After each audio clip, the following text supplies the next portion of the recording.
జై గురుదత్త. అందరికీ నమస్కారం. జలగండం నుండి తన కుమారుడు తిరిగి ప్రాణాలతో బయటపడ్డాడని ఆర్యాంబాదేవి ఆనంద తన్మయురాలై కొడుకును ముద్దాడుతోంది. బాలశంకరుడు తన సన్యాస దీక్షకు తల్లి నుండి అనుమతి లభించింది అని నిర్వికల్పంగా ఉన్నాడు. పిల్లవాని యొక్క దశను ఆర్యాంబాదేవి గుర్తించే స్థితిలో లేదు. తల్లి యొక్క అంగీకార సూచన చెవిన పడిన వెంటనే శంకరుడు సన్యస్తమ్మయ్య అని సన్యాస దీక్షను స్వీకరించాడు. వెంటనే శంకరుని భవబంధాలన్నీ మనస్సు నుండి మాయమైపోయాయి. ఇప్పటి వరకు అనుభవించిన ద్విజ జన్మ పూర్తయింది. ఈ క్షణం నుండి మరొక జన్మ ప్రారంభమైంది. ఇప్పుడు శంకరుడు సర్వస్వతంత్రుడై స్వేచ్ఛావిహంగం వలె ఉన్నాడు. కుటుంబము, బంధువులు, మిత్రులు, ఐశ్వర్యాదులు ఎన్ని ఉన్నా సంపూర్ణ జీవితం కాదని అతడు గ్రహించాడు. బాలశంకరుని ముఖంలో కనిపిస్తున్న వెలుగును, కళ్ళలోని చైతన్యాన్ని ఆర్యాంబ గ్రహించింది. నదీ స్నానం చేస్తున్నప్పుడు జరిగినదంతా ఆర్యాంబకు గుర్తుకు వచ్చింది. తన యొక్క అనుమతితో బాలశంకరుడు సన్యాసిగా మారిపోయాడు అని గ్రహించింది. ఉన్న ఒక్క కొడుకు తనకు దూరమైపోతున్నాడని ఆలోచన వచ్చినప్పటి నుండి ఆమె యొక్క కంటి నుండి గంగా ప్రవాహం వలె నీటి ధారలు వస్తూనే ఉన్నాయి. నాయనా, సన్యాసం తీసుకున్నావు. ఇక నీకు నా అనేవాళ్ళు ఎవ్వరూ లేరు. లోకమంతా నీ కుటుంబమే. మరి నాకు అలా కాదు కదా. నాకు నీవు తప్ప మరెవ్వరూ లేరు. సన్యాస దీక్షకై నీకు అనుమతినిచ్చి నిన్ను వదులుకున్నాను అని రోదించింది. వెంటనే శంకరులు, అమ్మా, అందరూ నావారే. సన్యాస దీక్షను స్వీకరించిన నీ మాటను నేను కాదు అని అనను. మన వంశీయులందరూ నిన్ను జగన్మాత వలె పూజిస్తారు. నా యొక్క ఆస్తిపాస్తులు, ధనం మొదలైనవి అన్నీ మన బంధువులకు అప్పగించేస్తున్నాను. నీకు కావలసిన వస్త్రములను, భోజనాదికములను వారే చూసుకుంటారు. నేను సన్యాస ఆశ్రమం స్వీకరించితిని కావున ఇక్కడ ఉండటం తగదు. నన్ను ఆశీర్వదించి పంపు మాత అని ప్రార్థించారు. కుమారుని యొక్క స్థితప్రజ్ఞతను గమనించిన ఆర్యాంబాదేవి కుమారుణ్ణి మనసారా దీవించింది.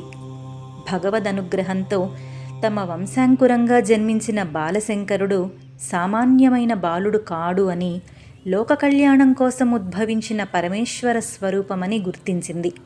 అయినా ఆమె యొక్క మాతృ హృదయం కుమారుణ్ణి విడిచిపెట్టలేక చివరి మాటగా కుమారుణ్ణి దగ్గరికి తీసుకొని నెమ్మదిగా ఈ విధంగా పలికింది.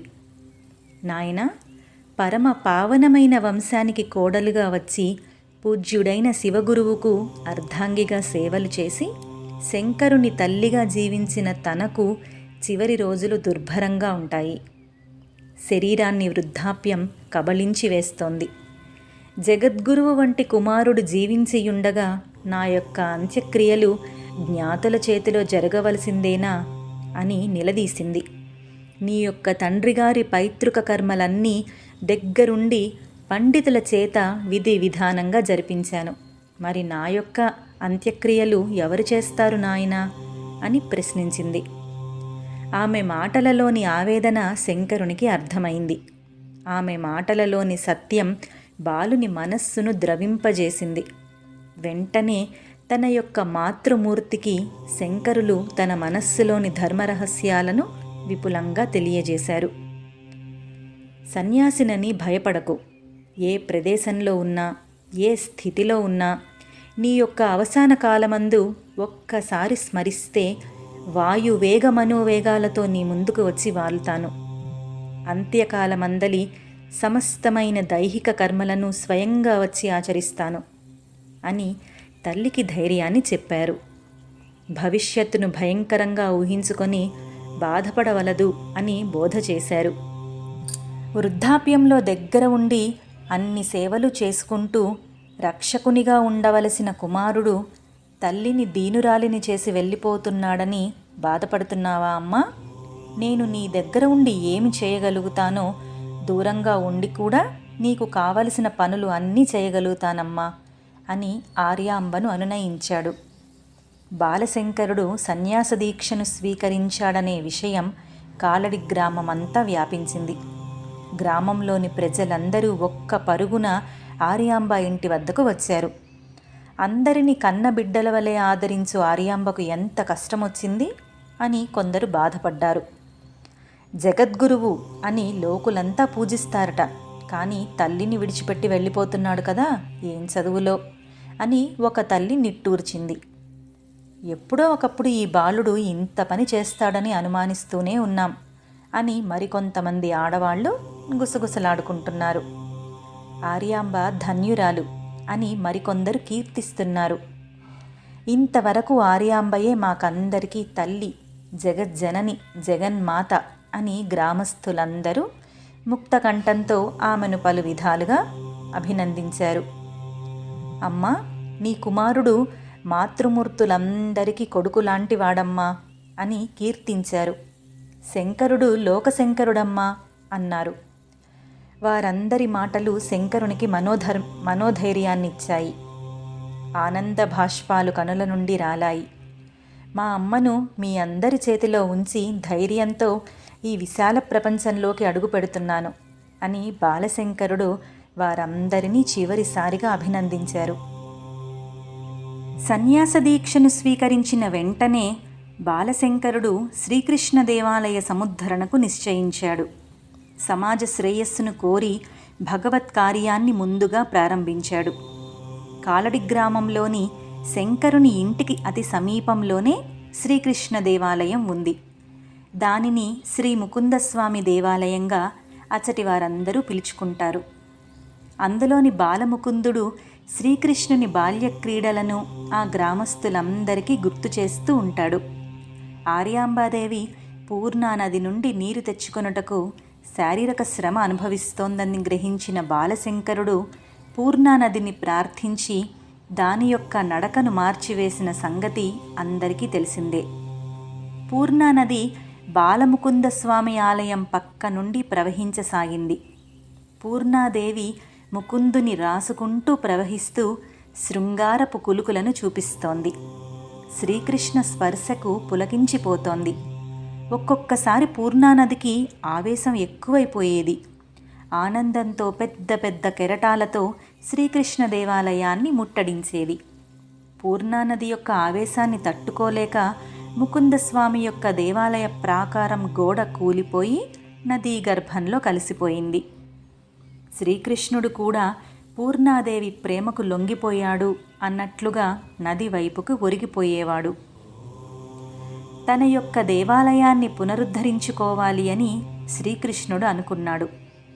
శంకరుని వలననే తన యొక్క మందిరానికి ముప్పు వచ్చింది కాబట్టి దానికి పరిష్కారం చూపవలసింది కూడా బాలశంకరుడే అనుకున్నాడు బాలముకుందస్వామి.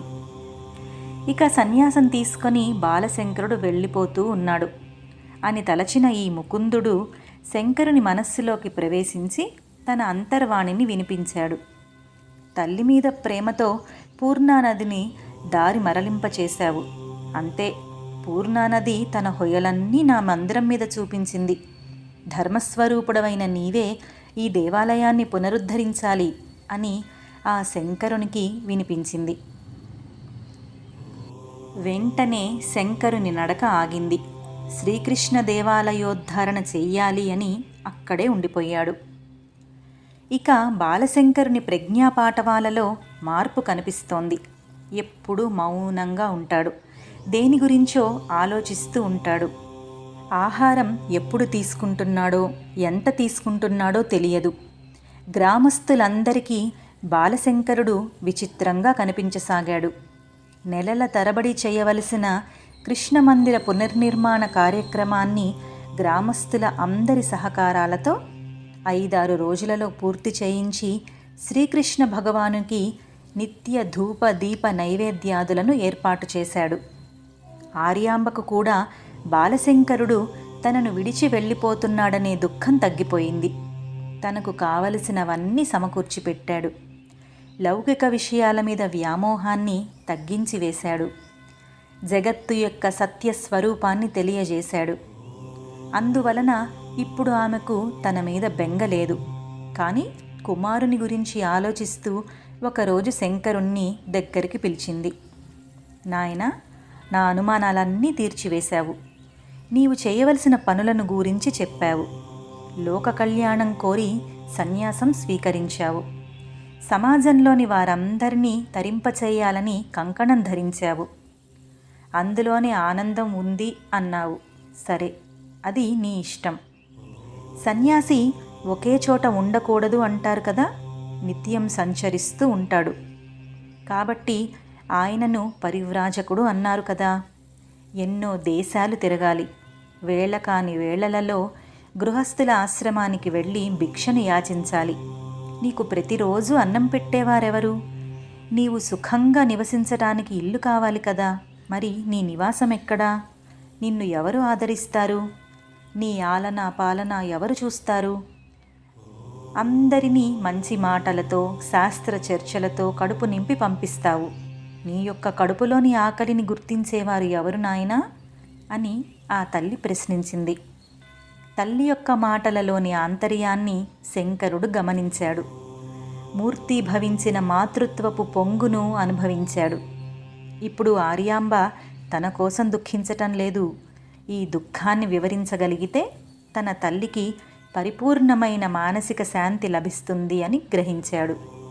పున్నమి నాటి వెన్నెలలోని చల్లదనాన్ని తన మాటలలో రంగరించి ఆర్యాంబ యొక్క దుఃఖాన్ని తరిమివేశారు శంకరులు. తల్లి యొక్క మనోధైర్యాన్ని మరింత పెంచారు.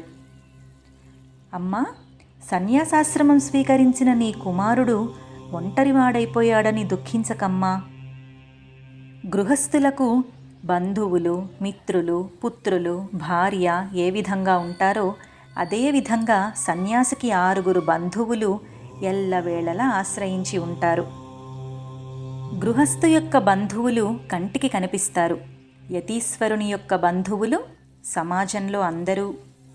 సత్యం పలుకువాడు సమాజంలోని వారందరికీ బిడ్డలా కనిపిస్తాడు. అందరూ అతన్ని ఆదరిస్తారు, అభిమానిస్తారు, లాలిస్తారు.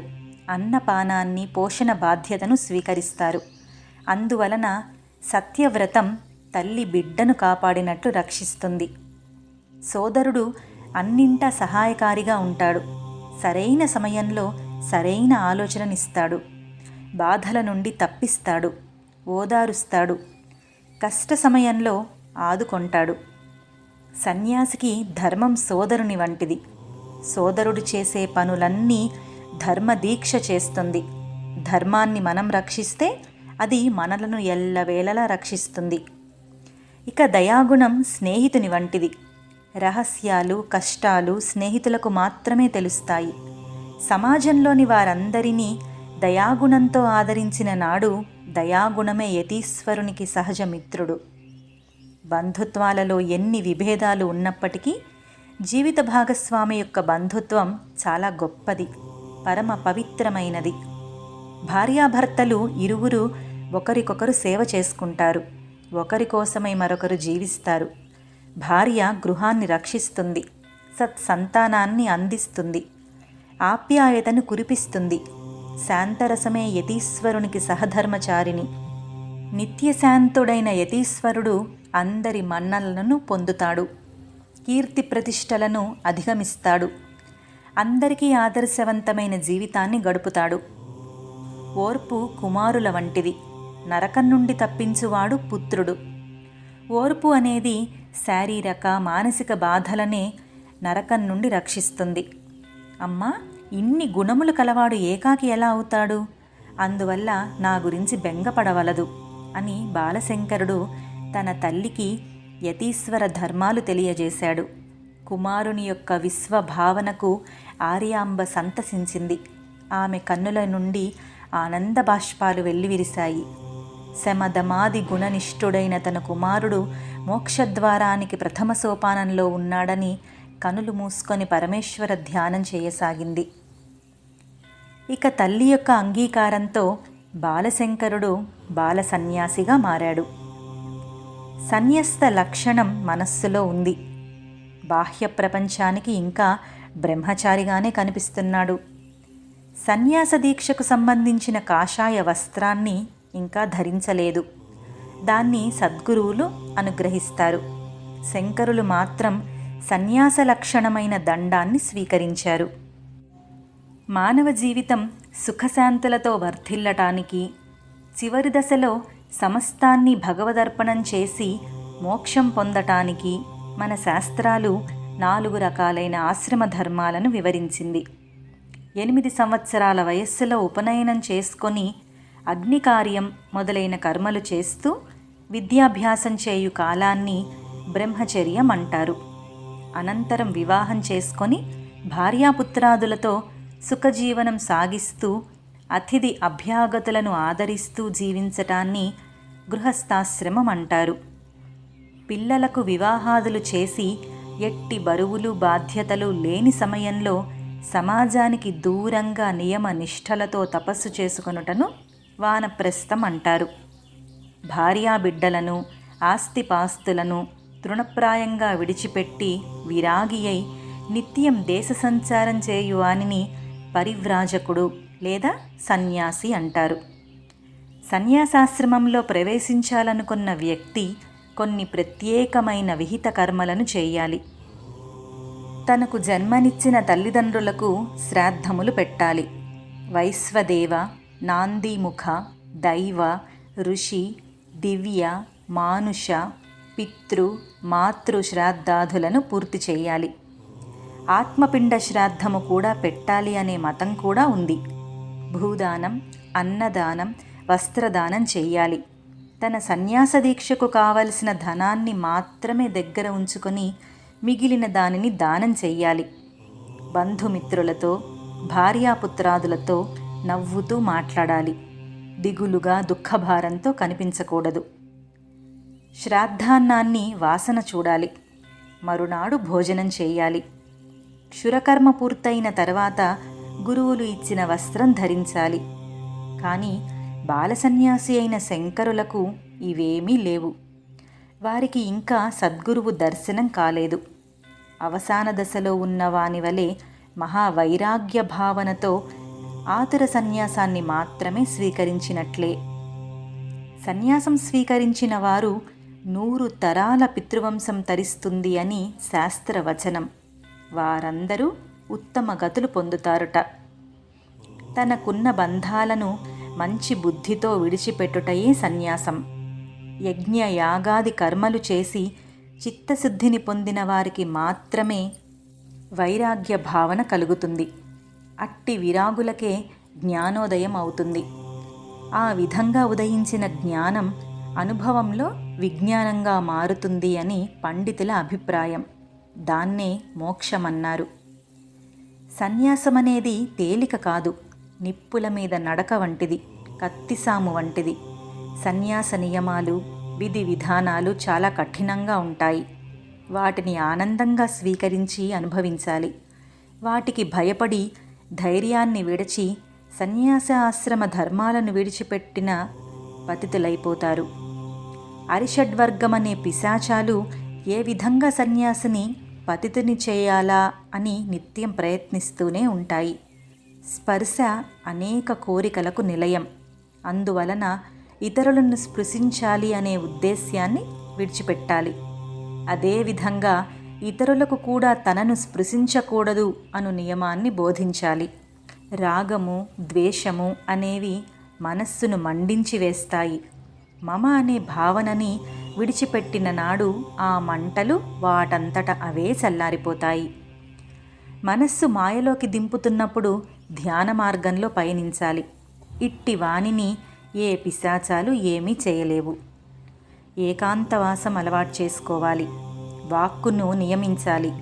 అతిగా ఉపన్యాసాలు ఇయ్యకూడదు. ఇంద్రియాలకు గల స్వేచ్ఛను తగ్గించి స్వాధీనంలో ఉంచుకోవాలి. పైన చెప్పినవన్నీ ప్రారంభ దశలో మాత్రమే. సన్యాసమే జీవితంగా మారిపోయిన తర్వాత వారిని ఎట్టి బాధలు బాధించవు. ఇట్టి ధర్మాలన్నీ సమగ్రంగా అవగాహన చేసుకున్న శంకరుడు బాల సన్యాసిగా మారిపోయాడు. ఆయన యొక్క సన్యాస దీక్ష ఆదర్శప్రాయమైనదే కానీ ఆవేశంలో చేసేది కాదు. ఆత్మ కోసమే సమస్తాన్ని విడిచిన సన్యాసి శంకరుడు. సన్యాస జీవితానికి ఆదర్శమే శంకరుల జీవితం. శంకరుల మనస్సు నిండా అన్ని సందేహాలే ఉన్నాయి. వీటిని దూరం చేయు సామర్థ్యం కలవాడు సద్గురువు మాత్రమే. అట్టి గురుదర్శనార్థమై శంకరులు తహతహలాడుతున్నారు. లోకంలో అనేక మంది గురువులు కనిపిస్తారు. చదువులు చెప్పిన గురువులు జీవిత గమనానికి మాత్రమే ఉపయోగిస్తారు. మంచి చెడులు చెప్పి సన్మార్గంలో పయనింపచేస్తారు. సద్గురువు మంత్రదీక్షను ఇచ్చి అజ్ఞానాన్ని పోగొట్టి తిరిగి జన్మలేని శాశ్వత పదానికి మార్గాన్ని సూచిస్తాడు. మాయ అనే త్వరను తొలగించి రహస్యాన్ని తెలియచేయువాడే సద్గురువు. సద్గురువులు మనం అన్వేషిస్తే దొరకరు. వారి యొక్క అనురాగం శిష్యులపైన పడ్డప్పుడు మాత్రమే దర్శనం కలుగుతుంది. మాయలో ఉన్న శిష్యుడు తానే గురుదర్శనం చేయగలిగాను అని సంతోషిస్తాడు. అశోకవనంలోని సీతను హనుమంతుడు చూడలేదు. సీతాదేవియే హనుమకు దర్శన భాగ్యాన్ని కలిగించింది. సద్గురువు కూడా అంతే. అందువలన శంకరులు సద్గురు దర్శనం కొరకై పరితపిస్తున్నారు. సద్గురు దర్శనం కావాలంటే ముందుగా కాలడి గ్రామాన్ని విడిచిపెట్టాలి. బంధుమిత్రులపై ఉన్న బంధాన్ని తుంచివేయాలి.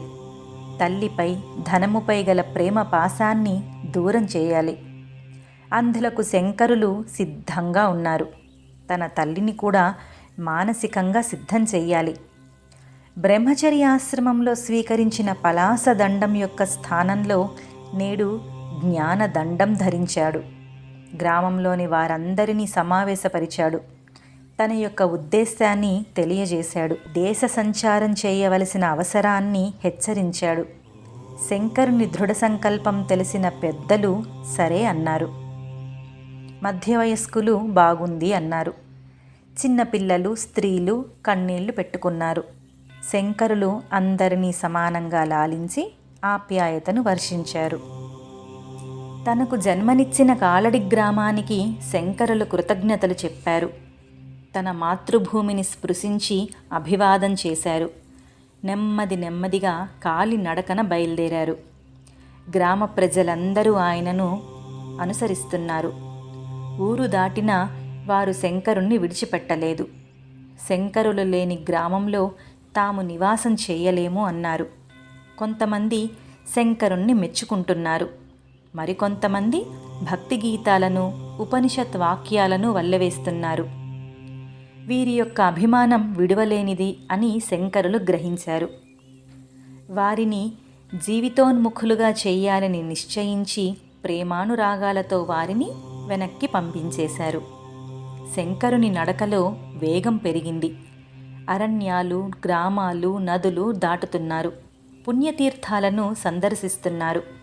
నదీ సంగమ స్థానాల్లో స్నానాదులు చేస్తున్నారు. పలు రకాల భాషలను వింటున్నారు. వారి యొక్క ఆచార వ్యవహారాలను పరిశీలిస్తున్నారు. దృశ్యమాన ప్రపంచమంతా మహామాయా స్వరూపమని తలచి చిరునవ్వులు నవ్వారు. ఇంద్రజాలికుని అపూర్వ పదార్థ సృష్టికి ప్రపంచానికి పెద్దగా తేడా లేదు అని భావించారు.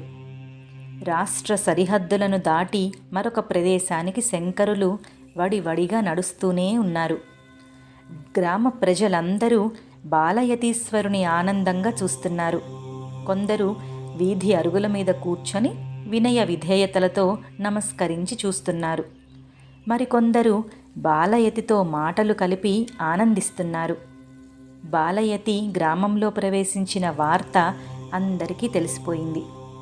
ఇంటి తలుపులు తెరిచి అందరూ బాలశంకరుని చూసి ఆనందించారు. మరికొందరు శంకరునితో మాట్లాడినందులకు, ఆయనతో కలిసి నడిచి వచ్చినందులకు తమ జన్మ ధన్యమైంది అని తలించారు. మార్గమధ్యంలో ప్రకృతి శోభను చూసి పులకించిపోయేవారు. క్రూర మృగాలు నివసించే అరణ్యాలు కూడా బాలయతికి స్వాగతం పలికాయి. నడచి చివరకు నర్మదా నదీ తీర ప్రాంతాన్ని చేరారు. బాలశంకర యతీశ్వరులు నర్మదా నదీ తీరంలోని పర్వత గుహలలో గోవింద భగవత్పాదుల వారు తపోదీక్షలో ఉన్నట్లు కొంతమంది విద్వాంసులు శంకరుల వారికి తెలియజేశారు. త్వరలో గురుదేవుల దర్శనం కలుగుతున్నది అని శంకరులు తన్మయత్వంలో మునిగిపోయారు. జై గురుదత్త.